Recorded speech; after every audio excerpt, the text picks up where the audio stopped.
is 7 o'clock. I'd like to call the January 19th DeSoto City Council meeting to order with roll call, please.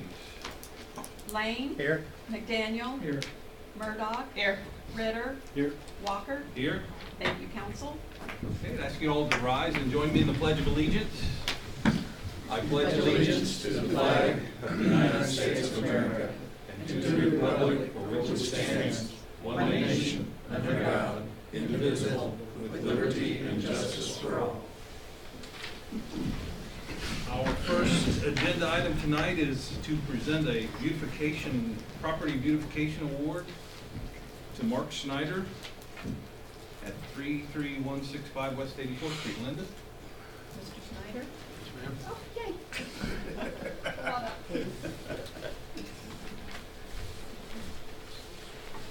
Last time I was a little bit preoccupied with snow removal. That's all right. You just want to come on over here. On behalf of the city of Olathe, City of DeSoto. I used to work for Olathe for Just south 26 of here. years, so it's still hard for me not to say that sometimes. On behalf of the city of DeSoto, we would like to award you this certificate for beautification for your property. We really appreciate that, and it's my understanding that you've already, we used to call it the ripple effect. I used to work in housing, and I think I shared this with you. And our goal was when we fixed up a property, we could see it within the surrounding communities, and that's what we had hoped to establish with these beautification awards. And that indeed is what you have said. Your neighbor has already started fixing up his barn since you got your property all fixed up. So, and Joe's there's done also a nice job back behind me. yes. So there's a check for you as well, and we would like for you to display this in your yard, and that way everybody knows that you were the recipient of the award, and hope that it continues to spread throughout the community. Appreciate it. Thank you very much. Thank you. Thank you. Just that, my people had a lot to do with it. And it was a situation where I had to move. And it was a landlord's cooperation, Steve Pruden, right, Mitch Pruden. And, they got in there and got after it. We're not done. So I like taking care of them when we turn a sow's ear into a silk purse. Looks great. Thank you. I appreciate you folks. Thanks so much. DeSoto's a good place to live. Thanks, it is. All right, our next item on the agenda is our consent agenda. Item A is approved minutes of council meeting from January 5th. Item B is approved pay ordinance number 799. Item C, facility use agreement with Jazzercise. And item D, facility use agreement with White Tiger Taekwondo. I'd like to this time make a motion that we remove pay ordinance number 799A from the consent agenda to be taken under regular or new business. Item F. Anybody want to second that motion? I'll second that motion. Okay. We have a motion, a second. All in favor, please say aye. Aye. Aye. Opposed? Okay. I would now entertain a motion to approve the modified consent agenda or discuss further. I'll make the motion to approve the modified consent agenda. I'll second. All right. We have a motion by Councilman Murdoch, second by Councilman Ritter to approve the consent agenda. Any further discussion? Roll call, please. Lane. Yes. McDaniel. Yes. Ritter. Yes. Murdoch. Yes. Yes. Walker. Thank you, council. Motion carried. Our next item is call to public. Members of the public are welcome to use this time to comment about any matter relating to city business that's not listed on tonight's agenda. The comments that are discussed under call to public may or may not be acted upon by the council during this meeting. There is a 4-minute time limit. Please stand and wait to be recognized and state your name and address. Anyone wish to address the council? Larry?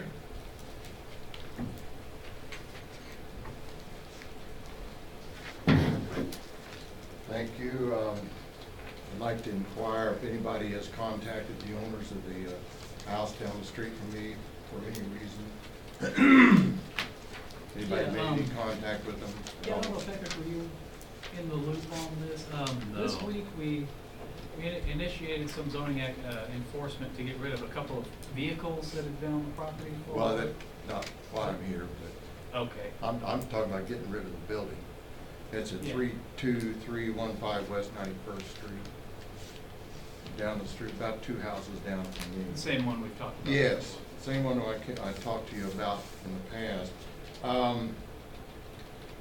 It come to my attention that it's possible to place a class action lawsuit against the people that hold the papers on this house. To what end, whether it would do any good or not, I don't know, but it would be at least shaking their cage a little bit. Is it possible that the city attorney could, on behalf of the neighbors in the area, to, Well, Roger Templin emailed, I don't know if he copied, but he emailed. I talked to him. Myself and I think a few others about some legislation, I think currently pending. So I definitely want to check into that. I don't know, is that something different than what you're talking about? are you saying legislation? Yes. Well, this is different.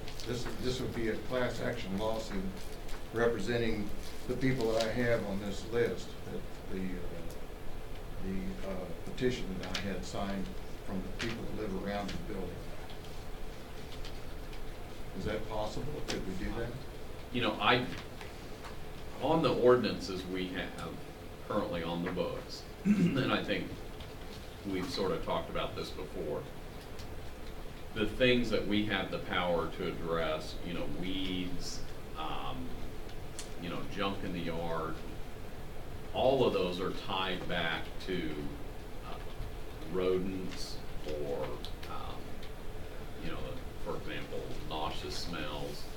We just don't have, just the law in Kansas does not support just addressing, for example, an ugly house or a house that, you know, no one's lived in and it just looks terrible. And you can only address structural, if the building is a danger to the public, you know, there are separate statutes where the city can notice that up on a hearing.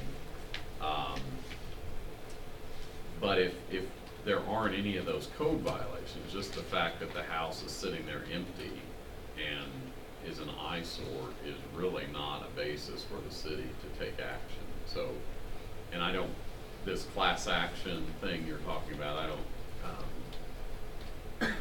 I don't know anything about it. I'm not aware of any basis that you could pursue a class action.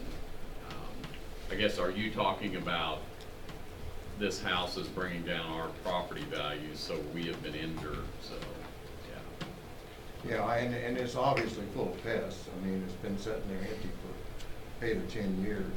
And there's a vent on the top where the structure is gone, so I'm sure that it's open to the rain. And I've talked to people that have looked at it, thinking maybe they could rebuild it, you know, buy it and fix it up. And it's just a lost cause. They would have to tear it down because it's so full of mold and pests and everything else. Well, Roger Templin thought it would be possible to do that, a class action lawsuit. So I was just wondering why the city couldn't, you know, send a letter, you know, hey guys, we need to do something with this house, you know.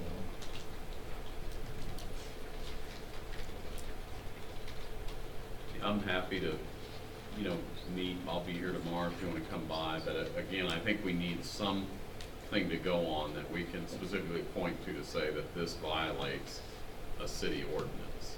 Outside of that, I don't know of any, I mean, I think you could be the plaintiffs and have that lawsuit, this is bringing down our property values, but there wouldn't be any way to articulate that the city has been injured, and if we can't identify code violations, then, you know, there's really. Okay. I think there has been, but you know, whatever. If you think that the place is not full of pests, if you said, one of the items you mentioned was pests, and I'm sure it's full of pests. But Okay, we'll look into it a little further. Did you ever find out who owns that building? I understood that to some bank, the mother bank is in Spain, you know,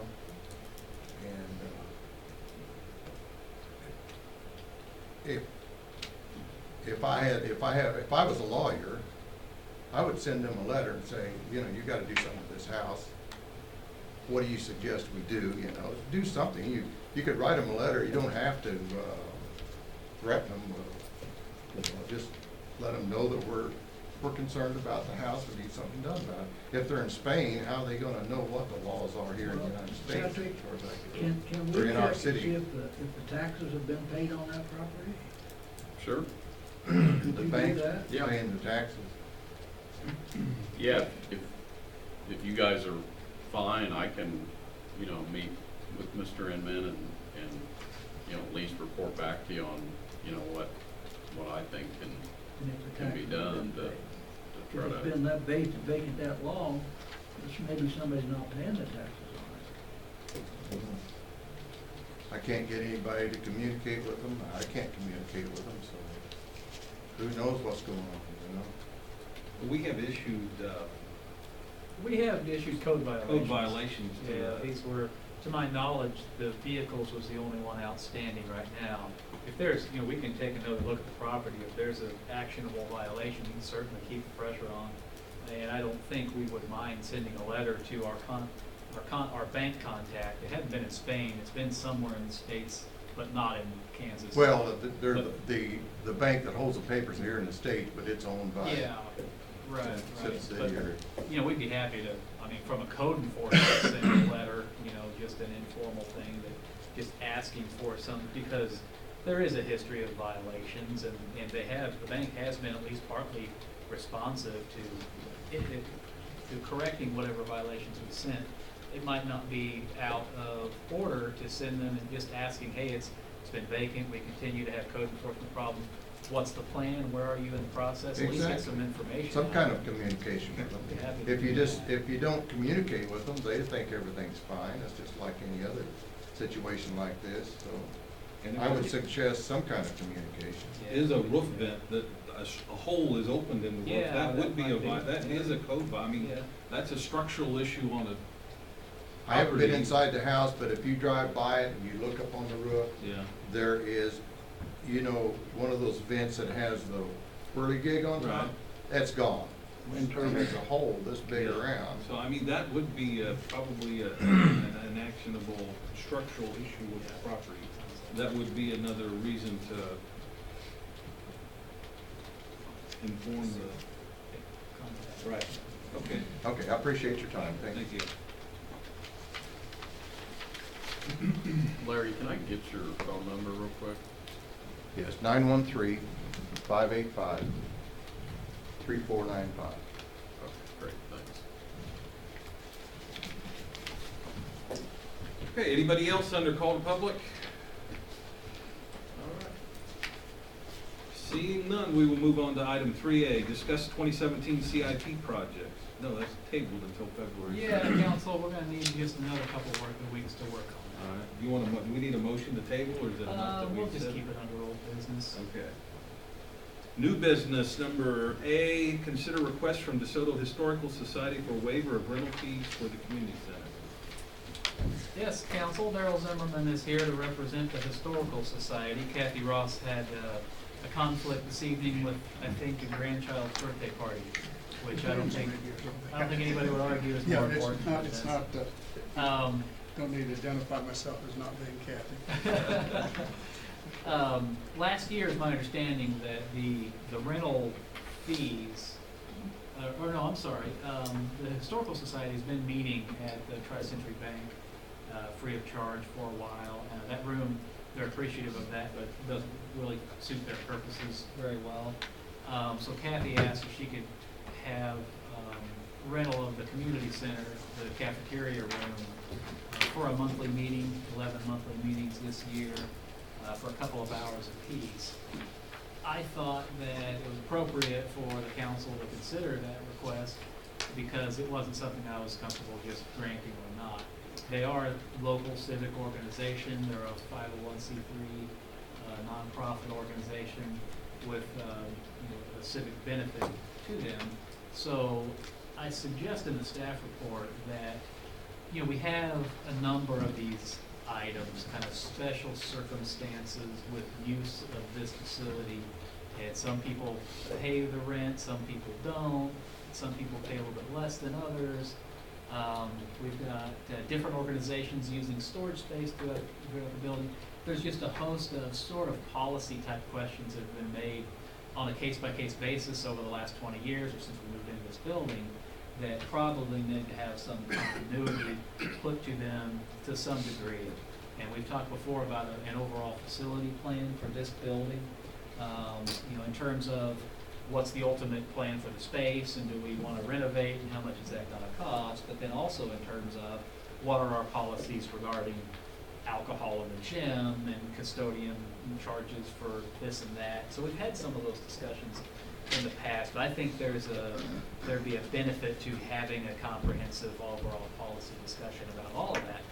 That won't be done in time for Kathy's request, obviously. So I asked Kathy, or the Historical Society, to come here tonight to talk about that.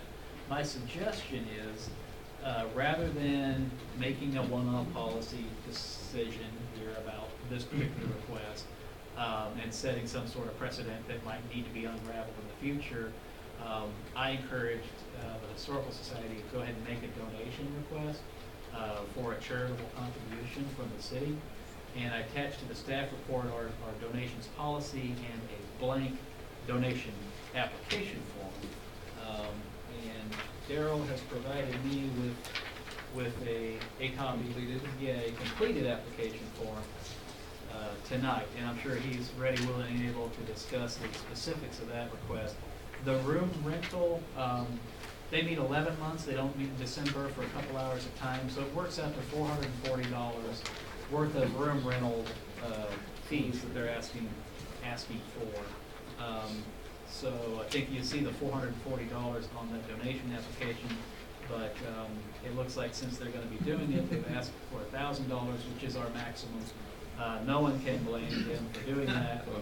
Just as a way of reference, I got the questioning this afternoon, what have our charitable contributions been the last several years? 2015 and 2016, we budgeted $8,000 each year for those. In 15, we gave out about $7,000, and last year we gave out about $5,000.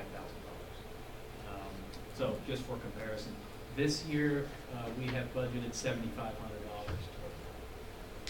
So I'll stop there and invite Mr. Zimmerman to give any input. He will give a donation. Mike, I can understand your position as the situation develops where different groups want to use the facility for different purposes and all want to use it as reduced as price as possible, if not free. And the reason I understand you well in this is because we're having the same thing happen with our barn out there. There are people that think, oh, I made a donation, I ought to be able to use it for nothing, even though they are a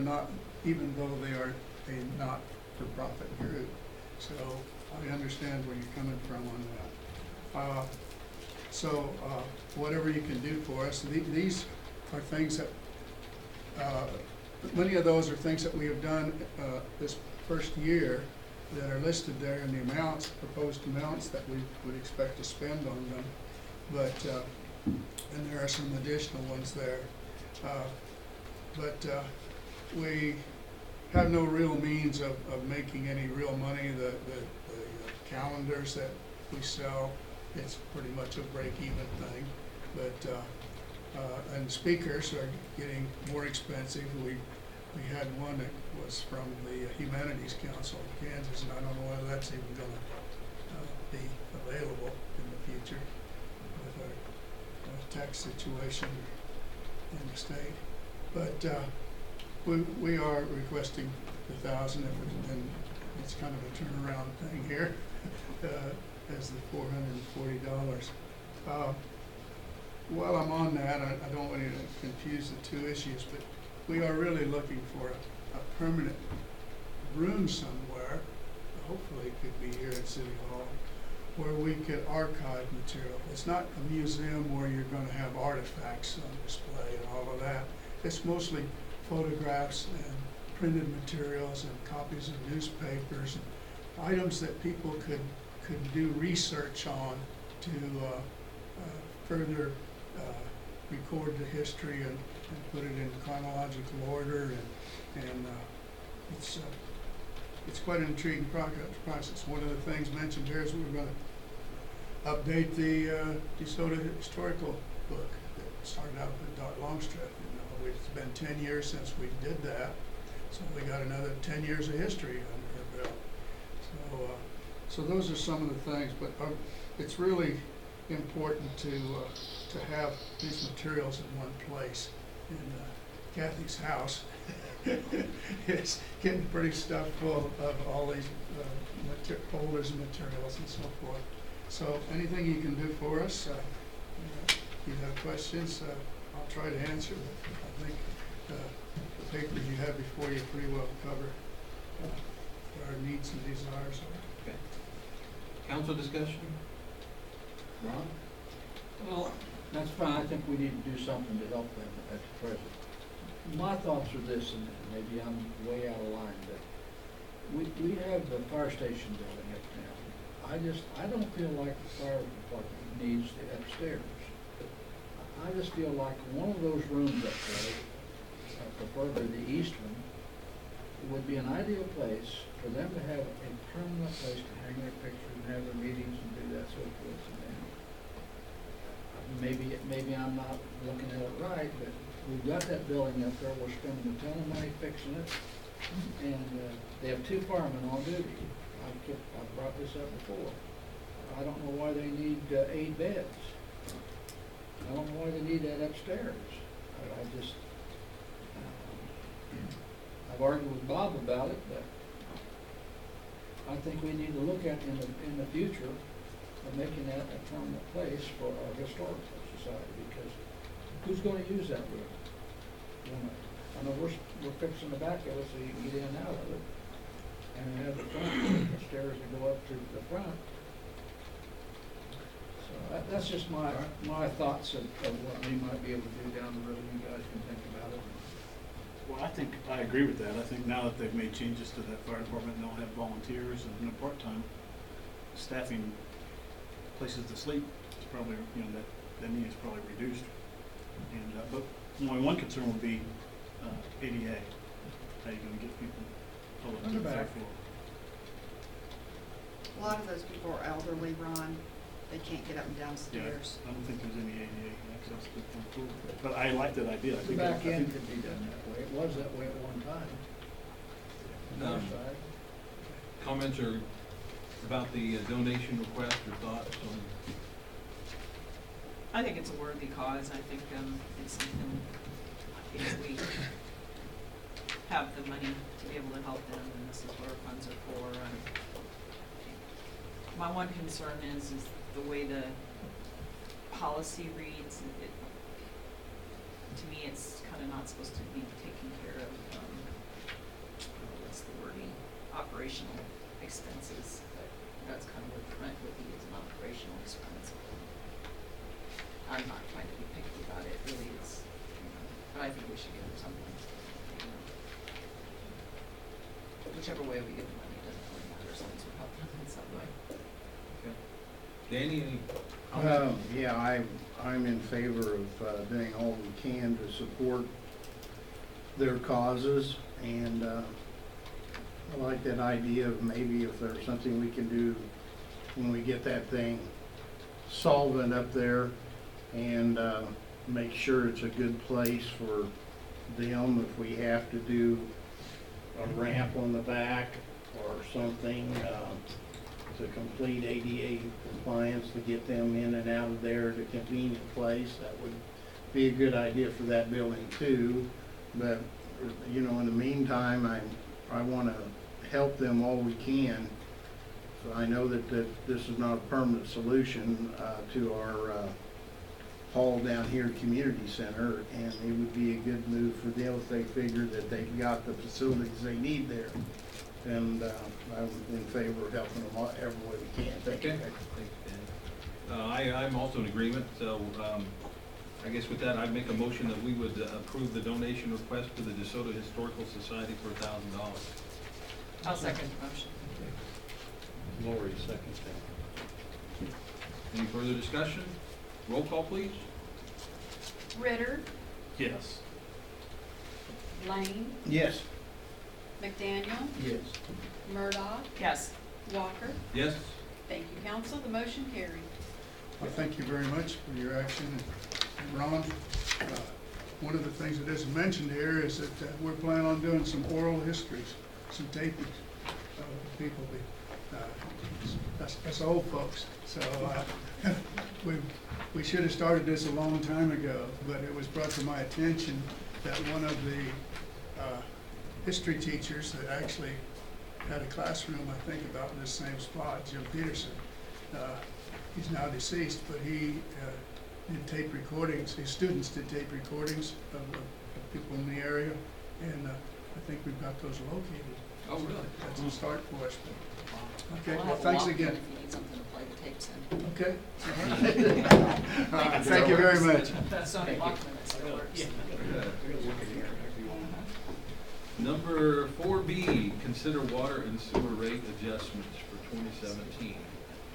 Yes, council, I think when we did a comprehensive utility rate analysis in the fall of 2015, and the results of that concluded that we did need to raise the water rates in 2016 by 10%, which we did. We left the sewer rates alone at that time, partly out of sensitivity toward the large water rate increase. The analysis after we finished the 2016 budget, we have complete year 2016 expenditure and revenue figures. The water fund is actually in much better shape in terms of year-ending fund balances than we had anticipated with that analysis. It was really a result of decreased expenditures in the water department over the last 2 years, mostly with chemicals and utilities, and also that the 10% rate increase generated revenues that a little bit exceeded what we've anticipated them to be. The cash balance in the water fund will end in 2016 over $900,000, which is a good percentage, probably about 80% of the operating revenue. Now, the reason we did the rate study, you'll remember, is in 2015 we issued $3.2 million in bonds for the water improvements. So that was the driving factor behind the 10% rate increase. Debt service on that is about $230,000 a year. So one of the reasons the cash balance went up is that $230,000 was not a budgeted expenditure in the water fund for 2016, because when we did the budget in 2015, we hadn't issued bonds yet. So that transfer wasn't made. So that's $230,000 of the budget of that fund balance that we weren't anticipating. Regardless, moving forward with a fund balance of over $900,000, it's pretty clear that at least for 2017, we're not going to need to add to that 10% rate increase. At least this year, and we will reevaluate that each year. The sewer fund it's a completely different fund, of course, different funding mechanisms. Wasn't involved at all, of course, with the 2015 bond issue, but there was a recognition that the sewer fund is actually paying very little of the debt service that has been incurred from the construction of a wastewater treatment plant in 2006. Those debt service payments have been paid by the general fund since that time.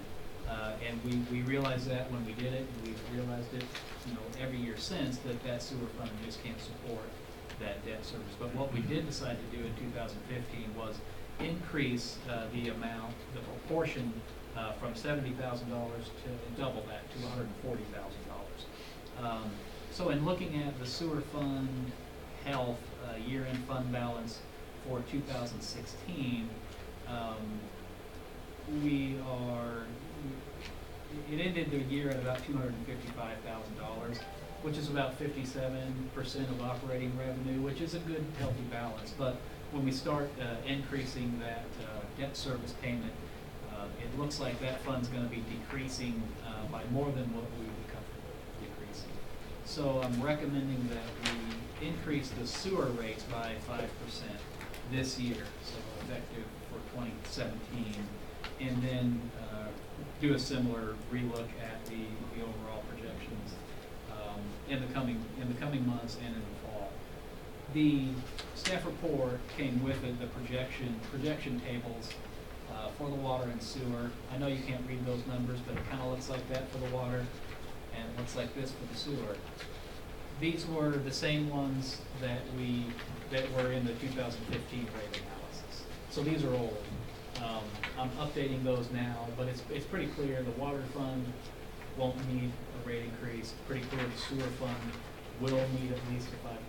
So I'll update these projections, and they go out to 2024, which is plenty into the future. Just because remember it's a multi-year plan with the rate structure and the debt service. We know that contained in this plan, part of the backdrop is that there will be decreasing fund balance in the water fund and in the sewer fund in the early years until the debt service falls off and until the rate increase, revenue increases can take effect and rebound the fund balance toward the latter half of the projections.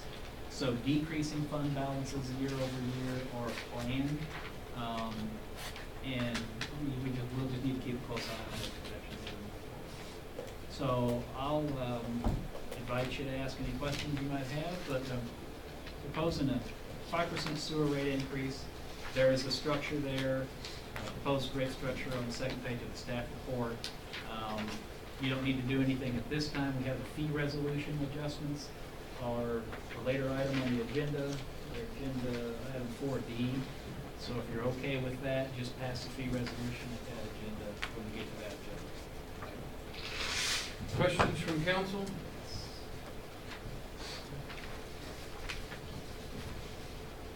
I just got one. When is the sewer plant, when do those bonds retire? They Are they 20-year or 30 years? years. 2026. Yeah. 2 years So like past our- right past the end of that. Okay. Yeah, we have, that's kind of a 26, 27 is a big year. A lot of our debt service comes off.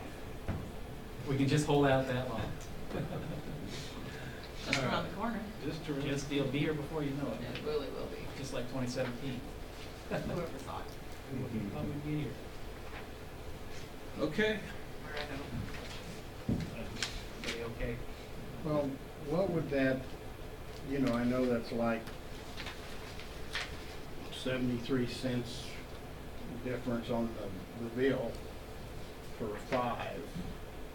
And then you've got here on the fund project report, it goes up to, all the way out to 2014, and you're looking for 2018 and 2017 4 and 3.5 after that, and that's 2018, and then another 3.5 and carrying for those small amounts to those places. Would it be better or more beneficial if we took at the 7?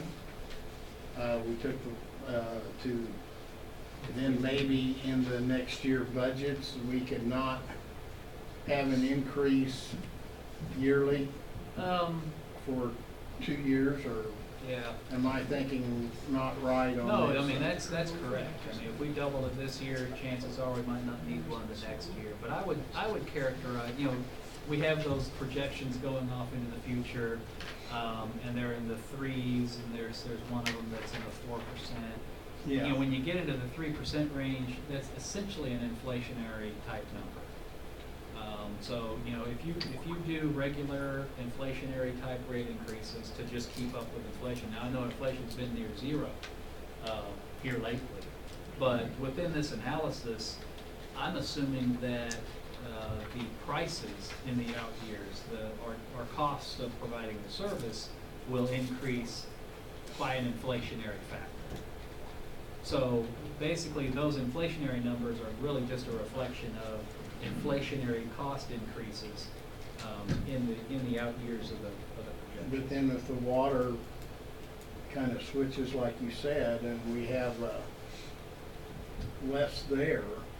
Yeah, when the bond issue rules Yeah. out, there will be substantial changes to the Yeah, projection. so could we, I don't know, this is just Yeah, something to look ahead to the future, so we don't have to be doing this every year. I wouldn't shy away from doing it every, I know it's not popular, it's not great, but, you know, if you have a span of 4 or 5 years where then you get, I mean, you're kind of in danger of, one, not doing this every year, which is very important, just to see where you are and see where the fund balance into the future. Well, we'll still be doing this whether, Yeah. I mean, this will still be doing, we will do this to be looking at it. It's not like if we get increase, that we won't be looking at this anymore, and that's not true. Right. No, I think we have to look also at the growth of our community. You know, we've got apartment houses coming, we've got. That's- some new We got a housing lot coming out. changing That's the there. other thing. And that's gonna come up too, That's so gonna maybe help that would there. offset it if we went, Right. you know, cause we're by, you know, hopefully by 2018, we have some apartments in town and more growth in our sewage and water. Right, so. I don't know, it's just something that I was trying to think ahead where we wouldn't be hit with this every year. Look, we don't, I mean, you know, this year we didn't do water, you know, and so Right, even though we have right. the projection that we might need 4% next year, we may find that in the sewer plant with the additional users that we don't need to do an increase. So rather than throw more money on this year's burden that we don't really think we need it, in the case that we might be able to avoid one next year, I would rather do 2 to a 5. smaller increase that we know we need for the immediate, and then look at it again in the event that we're not just building up a fund balance that we don't need, and charging more than we need to, is my thought. There's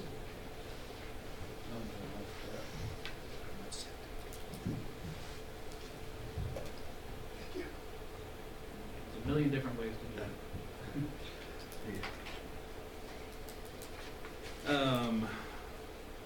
Are we good? So we'll. Yeah, Thanks. I would go along with that, All right, Rick, yeah, yes, I was sure. just trying to think ahead. Yeah, I understand. Yeah, avoid a pain next year if we can take it this year. Item C, consider ordinance establishing grading permitting process. Yes, council, this is, it's kind of an administrative step that we'd like to make available to construction projects, larger construction projects. Many other cities can issue a grading permit for a project before they get the detailed building drawings, and before they're ready to issue the building permit for the structure, the contractor or developer can make the site ready with a grading permit. We don't have that process in place right now, so this ordinance that Patrick has prepared is specific to that. And these grading permits that we're talking about would only be in association with a development or a construction project. So that, I think that's relatively straightforward. We have established, Exhibit A would just be an internal document. This is kind of our checklist. There's an application form and a procedure there. We do have a proposed fee for the grading permit itself, depending on how much land you're grading, anywhere from $100 to $500. And again, this would just apply to some of your bigger commercial projects. And we haven't asked, but we suspect that the apartment project might want to do this. So we wanted to get this in front of you, and get that implemented before they want to get going. Unrelated to this issue is the question about grading just general grading activities by anybody in town. Currently, we don't have any requirement for any permitting or any oversight whatsoever on land disturbance activities. So if somebody had a 10-acre tract that they wanted to go out and build a pond with, there's nothing they need from us. The Kansas Department of Health and Environment requires a permit for anything that disturbs more than 1 acre of ground. But really, they're just concerned with runoff, you know, sedimentation, handling water quality issues. So they are required to get that permit, but we don't have any other oversight.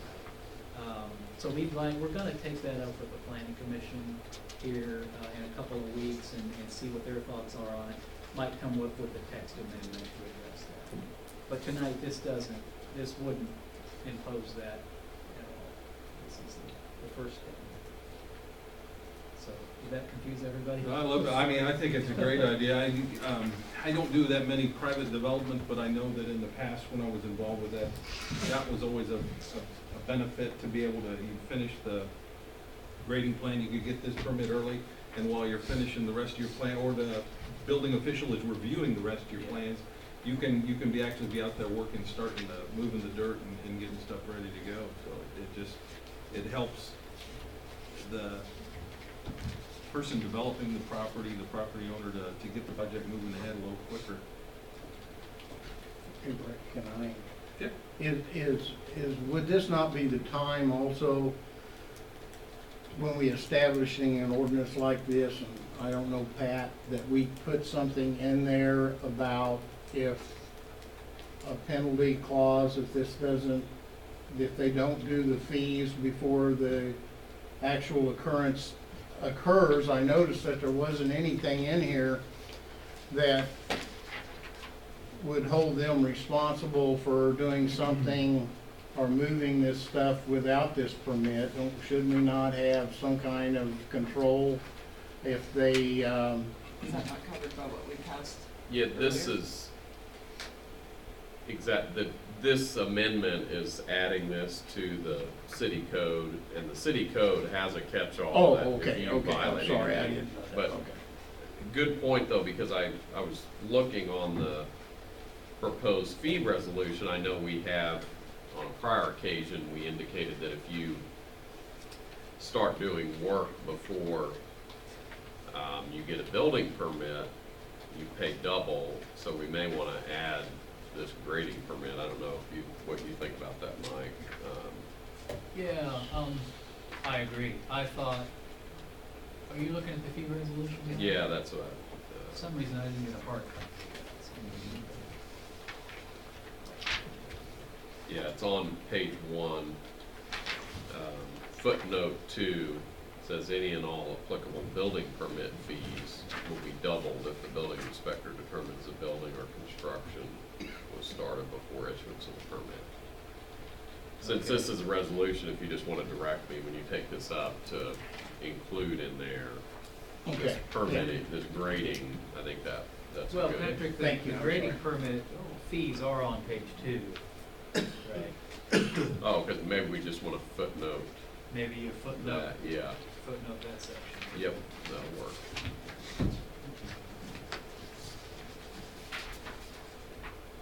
It looks like some of the requirements that you put in the exhibit are some of the environmental requirements for stuff that's already in here.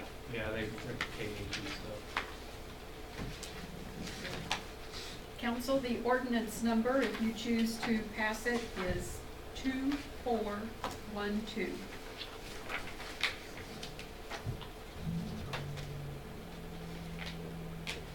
I move we approve ordinance 2412. And will we do the footnote on when we discuss the fee resolution? Okay. I'll second that. All right. We have a motion and a second to approve ordinance 2412, establishing grading permitting process. Any discussion? Roll call, please. Murdock, Yes. Ritter, Yes. Lane, Yes. McDaniel, Yes. Walker. Yes. Thank you, council. The motion carried. Okay. Item D, consider revisions to fee resolution.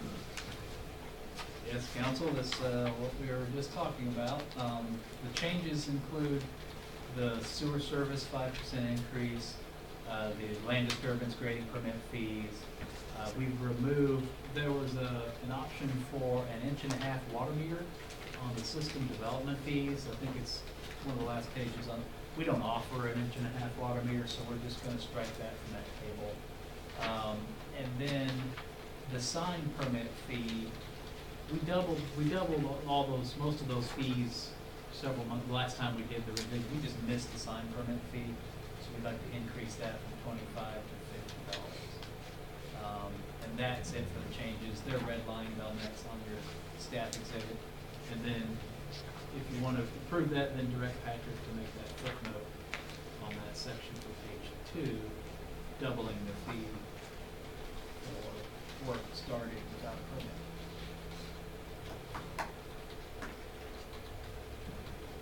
Questions from council? All right. The resolution number 978. I'll make a motion to approve resolution 978 with the addition of a footnote on page 2 where the fees would be doubled if work on land disturbance.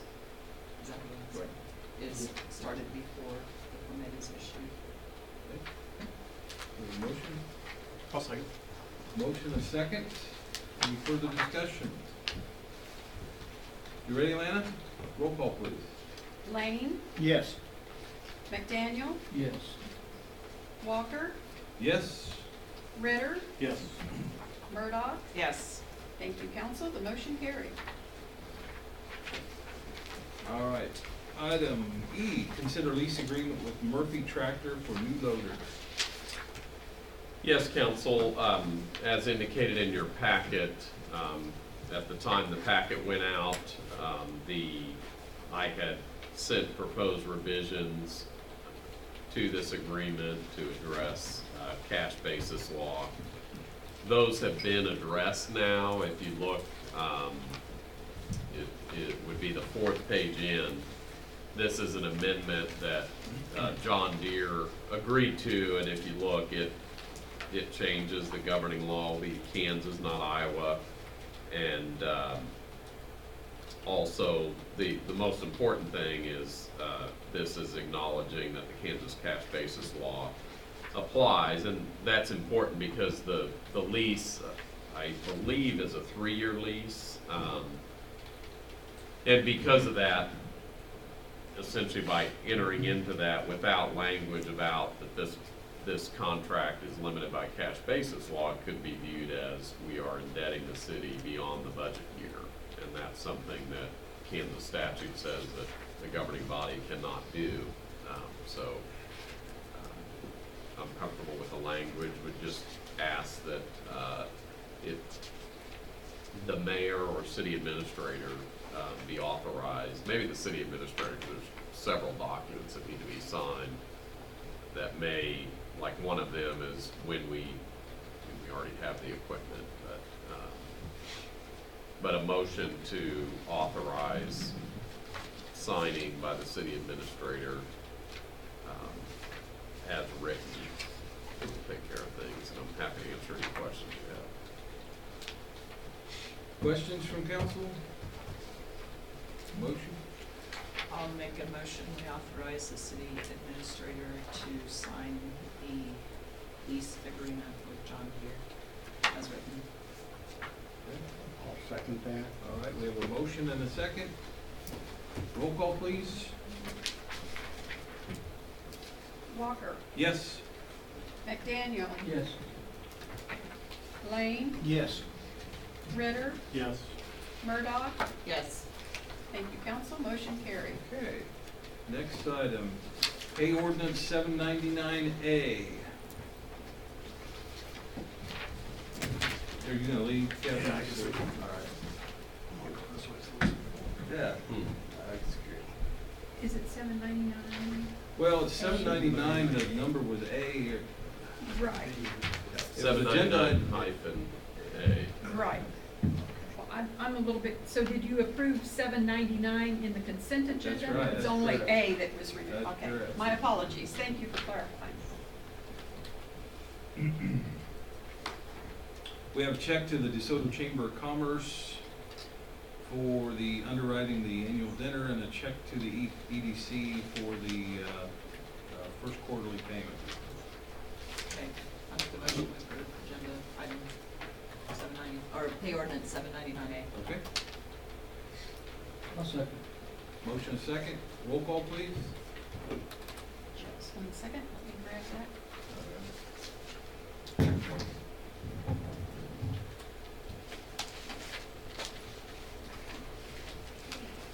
Laney, Yes.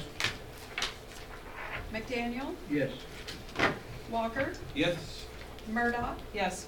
Thank you, council. Motion carried. no executive session this evening, is that correct? None from me. Correct. All right. Advisory reports. Mike? Yeah, a couple quick things. We had our citizen engagement workshops on Monday. 2 of them, 2 hours each. We sent out, some not personalized, but specific invitations to 25 individuals for each one of those workshops. And we had, I think, 26 people show up at the first one, and then 27 folks showed up at the second one. Really good feedback on both of them. Mostly positive suggestions. Some of the main themes were communication and the lack of a newspaper to be able to communicate things to the community. Satisfaction with local governance and financial matters there. Satisfaction with the school district were some of the things that we heard were common themes. I think a general desire to embrace growth to some degree, some more than others, with one notable exception. So the consultant, Janine Lauer, who was with the Johnson County Community College, she's going to summarize the results of work sessions and get that summary report back to us, and I'll share that with the council. The other thing that came out of the meetings is, first, an appreciation that we're asking, the community for engagement and involvement, and then a desire to have some more of that, maybe before we finalize our strategic plan in the spring. So I'm going to do a little bit of brainstorming. If you have any thoughts about that, I'd like to hear them. But do some brainstorming with the facilitator consultant to see how we can kind of increase our efforts for community involvement. I think it's important, and the turnout showed that there are people, the community is interested. Just because they're not here at the meeting every night doesn't mean they're not interested and engaged and willing to give their time to help us formulate a plan that's as much theirs as it is ours. So I'll be updating you on some suggestions there. And the only other thing is we have our 2016 end of year budget report was in your packet. Generally, the general fund, we did take a hit, but not as big a hit as we thought we were going to take. We ended the year with a general fund balance of just over $800,000. We started it with about $860,000, so we took a hit of about $60,000, but that's really good news because we thought it was going to be far worse. There were a few big ticket items that we didn't expect that really helped that. One of them was delay in hiring 2 positions here at City Hall. It saved some money. MERT excise tax payments of $92,000 was a significant help to us. And then building permits exceeded expected revenues by $64,000. A bunch of roof permits from the hailstorm, essentially. But the rest was just kind of a credit to department heads remaining cognizant of their budgets and keeping expenditures to a level down, but still providing quality service. So that's good, and they kind of already went over the 2 utility fund projections as well. So the auditors are coming next week, or is it 2 weeks? Week after next. In February, they'll be here the first week of February. Right. So they'll do their work as they always do, and then they'll give us, our audit won't probably be available until maybe April. It's absolutely due by June. Last time we got it in May. We're going to see if we can get it a little sooner. It won't be until that audit is done before we actually know what the year-end balances were, but we're pretty confident with where we set now. that was all the reporting I had. All right, thank you, Mike. Yeah. Patrick? Nothing for me, Rick. All right. Alana? Just a couple of things, remind you of the annual chamber dinner coming up, and I thank all of you for letting me know ahead of time, so Sarah has everyone counted in on that. Secondly, believe it or not, I actually started work on the 4th of July this week. So we have to get the band locked in and some of the vendors, give them notice, so things along that are moving along. Other than that, that's all I have. Thank you. Thank you. Council comments? Kevin? I'd like to thank Mike again for that, report, Mike, that we discussed about. I like that. Oh, yeah, we Thanks got for that. continuing that. Yeah, second one out this week. And then have you, that stop sign that we talked about maybe a month or so ago on 91st Street, might have been a private sign. Were you able to? Oh, yeah. To see if they might be able to get I'll that need to fixed? follow up on that. I think I had a short conversation with Ron about it, but I'm not sure I followed up. Ron Is that the Priest. one over, Coming out of, the Casey's, one over by the liquor store? yeah. I saw another one that's really bad too, but you can hardly tell if it's a stop sign. I guess the way one of the kids got to open that thing or something. There's another one somewhere. I'll have to think of where I saw the other one. I don't know why I noticed that. Who notices stop signs? It's good to notice stop signs. Good way to find out courthouse fee. Yeah, I gotta think of where the other one was at though. There's another one that's. That's all I have. All right, thank you, Kevin. Lori? I'm trying to think if I have anything. All right. No, I don't know if there's anything real important, just, people are always talking to me with crazy ideas, so. Gotta pick and choose which ones you wanna present and when, Good. so I'll just, bypass right now. All right. Danny? Yeah, I wanted to, got two quick things here. Lori, last, council meeting, she, wanted to thank her on, it went right over here, but, it came back to me when I was gone. So Lori was talking, and this was about when we were talking about things that needed to be done, and we were talking specifically about the outpost, and Lori commented on the outpost, and with Patrick's addition of throwing in on that second contract if he could, that means that Patrick was thinking along the lines of the city, and Lori helped that out and said, yeah, we should try to include that in that next contract on the sale of that if that happens. And Patrick was on top of that situation, and Lori was too, and it was a good thing. And I wanted to thank Lori and Patrick both that they did a good job on that, of trying to add that in on a future sale to see that those statements on trying to get something done and done right was left in there, and that just flew by. And my second thing was Mike did a great job on the citizens workshop and the reports that he's been handing out, and I wanted to thank him for that. So that's all I had, Rick. So Thank you, Danny. Ron? Mike proved a point about communications by sending out these letters to people.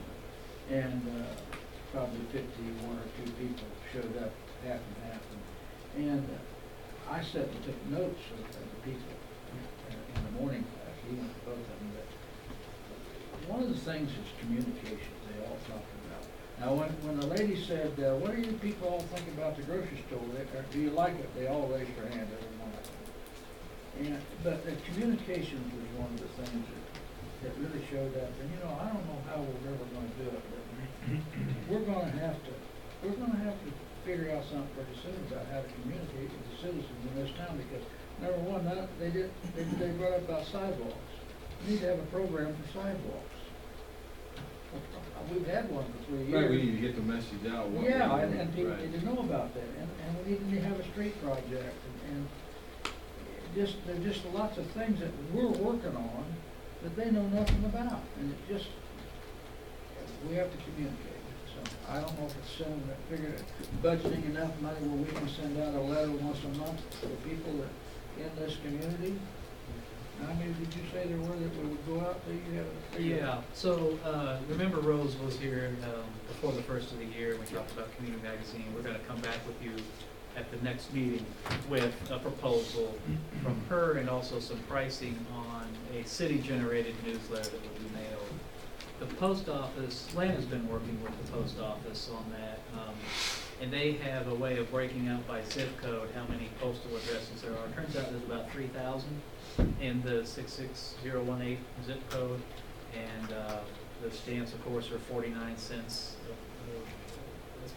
Would be 49 cents for That's a the new price. five-folded letter. Yeah. 49 cents. Yeah, okay. So that's $1,500, and then we're working with Shawnee Print, Shawnee Copy.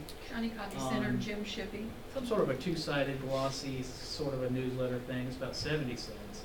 So when you add those together, it's about $3,600 per mailer. It's kind of the ballpark what we're looking at. We can't get isn't there a bulk mailing that, I mean, it's, That's when you do a postcard. Postcards are cheap. no, well, we do the one at the church is not a postcard, and that's a bulk permit that we buy, the church buys every year. Right, but it's still based on weight. Yeah, but it's I mean, I know it's a But lot the less. church It's a is a lot less than not-for-profit. 49 cents. It's a lot less than 49 cents a piece. I don't think they care whether you profit or not at the post office. I don't Oh, know. maybe they do. Maybe that is on the stamp. Still is not for Well, regardless. But anyway, I guess. Well, we haven't got it I all. think that, yeah, I know we're not getting the details, but I think there has to be a cheaper, there's gotta be a bulk rate postage that we could get, if we really wanted to do that. You're sending out 3,000 pieces of mail, that's surely a bulk rate, you know? Well, one thing I would also, I've done some postcard mailings, quite a few of them lately. And when you just get online or go wherever and buy a listing of, I mean, the city has addresses, and I would hope you would use our water, the real addresses, because you'll send out that many and you'll get that many back. Oh, really? You will get, there's just so many that come back to you, and it's a waste of money. Now, there is the Every Door Direct, but from the post office, which Right, it is a cheaper route, and it has to be a Yes. certain size postcard. Yes. But a certain size postcard could probably say everything you wanna say on it too. And then it goes to every